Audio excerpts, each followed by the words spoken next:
a special thanks to our colleagues at SID for figuring out how to record the breakouts, because we all know that's where the richest conversation happens.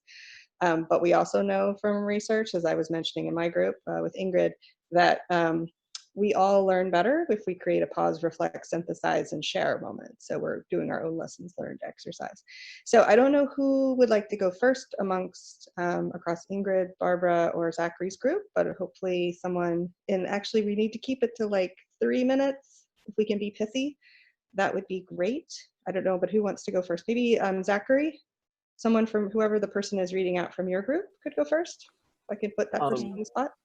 Hi. Roxanne was kind enough to volunteer, so I'll hand it to her. Sort of. Thank you, Roxanne. Yeah. You go for it. Yeah, sure. Thank you. Since we have limited time, we talked about the challenges and also how do you make this happen? And I think instead of the challenges, which I think all of us have experienced, how do you go beyond lessons learned to make that apply to other, or allow that to be available to other project teams, and even using the same team across projects, and how do you apply contextual and other activity-specific lessons to a broader context. So there are a number of challenges. I'm sure you spoke about some of those as well.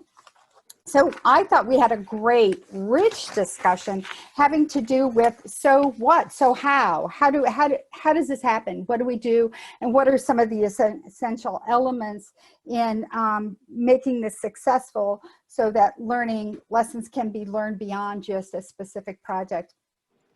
One of the ideas, which is one that has come up before, but we have to emphasize that it does require people and interaction with people, is communities of practice. And another is thinking about the how-to in terms of adaptive management. It's not just saying you have to do adaptive management, but actually there were some examples about specifically some of the steps that are needed in order to get there. I thought another great example from the group was the Pivot project, where when we talk about sustainability and how to make this happen in a continuous way, the way to do that, or one of the major factors I got out of it, was that the stakeholders all had a great commitment. There are a variety of different stakeholders in terms of private sector employment, and each of those gained some benefit in order to participate. So they had literally had a stake in the process. And that was one of the ways that there's a continuous improvement. And I found that in my projects as well. One of the other things that we brought to one another's attention was the idea of faces and cases. A lot of times we talk about lessons learned, a 100-page report, whatever it is, or maybe even throwing it up on a website and having lots of people have different ideas and tools there. But really we need to use faces and cases, specific examples. How did it work? Who put it to use, and what were some of the factors in doing so? So that's one of the ways to make lessons learned more useful, is to do it with examples and with people. The learning agenda, that was an interesting discussion as well, that in terms of how to make some of this happen is to establish a learning agenda, either within the organization for further implementation, or gathering groups together to develop a learning agenda around the same themes, to actually how you create this. So there would be a how-to kind of situation where you create and also track. And I think Zachary in particular has found some projects that has been extremely helpful. Multiple times it came up in the group in terms of executive buy-in, that there's some organizations that have it and others do not. And executive buy-in in terms of the amount of, it does take resources to translate lessons learned into actual project activities, and executive buy-in is important. So Great. Just one last thing, which is collaborative learning groups. And that's something Lexine brought up, and that they have together in the work that they've done, developed these collaborative learning groups. They've developed a theory of change, and also they provide for exchange of ideas, so that the tacit knowledge that's required to take these lessons and apply those, that those have been helpful. And I'm sure she could tell us more about that as well. That's it. Yeah. Thank you so much, Roxanne, and to the group. It sounds like it really was a rich discussion. I know it's hard to be the one to try to summarize all the nuance, yeah, but well done. Yeah, and it's reminding me of some of the conversations our group had. So I'll turn it to whoever was in Barbara's group that was going to do the quick report back. Michael, is that you? I'll be super quick. Thank you again, Barbara, Emily, everybody who was in the group. It was a very rich discussion. In many ways, it was kicked off by Barbara sharing that there was a project, 2 countries, one Georgia, Philippines, both working in the similar sector at different stages of maturity of the project. And that somebody elsewhere in the institution had kind of said, hey, have you thought that these two are connected, and kind of prompted an exploration that is about to be facilitated. And so one of the challenges that Barbara was looking at is how to nurture that conversation between these two potential maybe similar projects, maybe different. Some of the, for example, suggestions that came from Emily, who has been doing work on failure analysis, you could say, across care. Not that they fail, but she's been analyzing to see if they do. So, and still identifying lessons learned. That's not the best way to characterize it. Emily, please forgive me.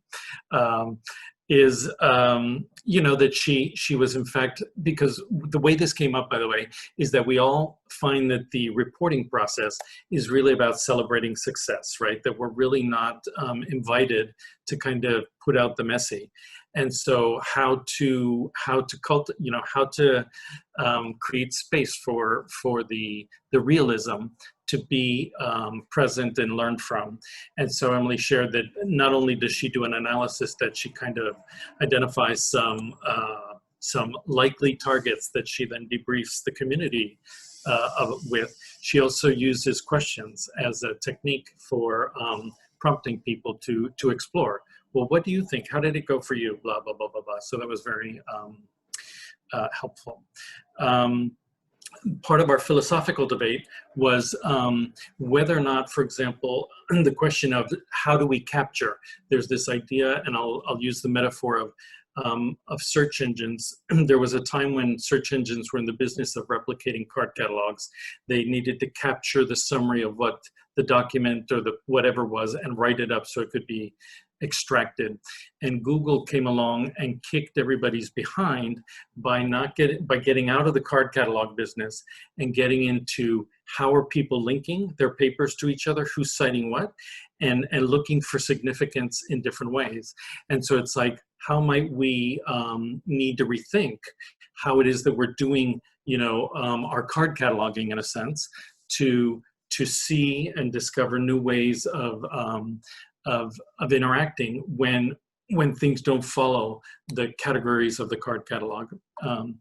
Did I miss anything? I kind of didn't do justice to the richness of the conversation. We don't really expect you to. You can't. I mean, you can't, right? But it just gives us all just a little bit of teaser in terms of what you all talked about. And as we share back with the group what the synthesis of what's come out of this conversation, it'll maybe make a little bit more sense. But I love the card catalog versus kind of systems connections analogy. So I'm sorry, I gave Peter the disservice of going last. He was in my group, but I have great confidence he can hit the mark in terms of time and a quick read back on what Ingrid's group discussed. Sure. No, happy to do what I can. Yeah, Ingrid shared her example of being up against having a learning agenda sort of in place and established and helping roll that out across, I think it was 13 different individual country projects. We briefly tried to identify where to engage and started off focused on identification and collection, and really, I think, covered the sort of human aspect of a lot of what was going on. And we found the people perspective was very important for us, trying to build buy-in. How do you actually get engagement and who's involved? Because I think the experience, at least this group was responding like this. I don't know if it really tracks with Ingrid's experience, but we felt for the people having a learning agenda foisted off on them. Poor choice of words, perhaps, but you know, how do you get buy-in was a big concern for us. What's the motivation to document something on behalf of someone else? Are we actually, you know, what's even our own motivation to document lessons learned? We touched on that. We got into a little bit of tools for engaging people, after action reviews, for instance, and Triz came up as an idea around how to sort of show how you could ensure something wouldn't work as a way to get you back to thinking how to be productive and constructive.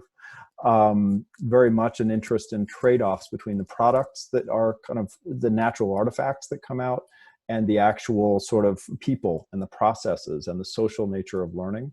That was something that we really wanted to address, thinking that learning agendas are not, they are often constructed in a linear fashion as sort of task-based, thou shalt accomplish a deliverable. But learning is social and nonlinear and ad hoc at times, and that's a good thing. How do you build that in and create that local ownership? Sometimes it can feel a bit frozen and stilted. You know, how do you actually build in some agility? We talked about a bit of that. And then came kind of full circle back to this need to embed this sort of interest in learning and learning culture within all the individuals involved in something to create a little more permanence around the behaviors as well as the actual sort of lessons that you may be formally documenting. So you've kind of built up the muscle memory and resilience around learning so people will continue to engage. That's it, real high level. No, that was perfect, actually, and right on time. Thank you, Peter. There we go. And thank you to Ingrid and to Barbara and to Zachary for leading the discussions. So I think just to say on behalf of Emily and myself, thank you all for being here, for your engagement. I found the conversations really interesting. And as importantly, to Peter's point, it's both the product and the people. So it was really great to get to engage with all of you. I want to give Catherine from SID the last word, just in terms of an ask to all of you. But again, thank you so much. And we will see you at the next working group meeting, whenever that may be. We'll be looking for ideas. I should say that too. We're always looking for ideas. So if you have ideas about what that should be, let us know. Catherine? Thank you, Lane, and thank you, Emily, and thank you everybody so much. And yeah, I just want to make sure everybody saw that Thomas on our team posted a link to a survey in the chat. It's really short. It really helps us. We hope you'll take it. And stay safe, stay well, and we hope to see you again soon at another SID event. Thanks, everybody. Thank you. Thanks, everyone. Thank you. See you next time.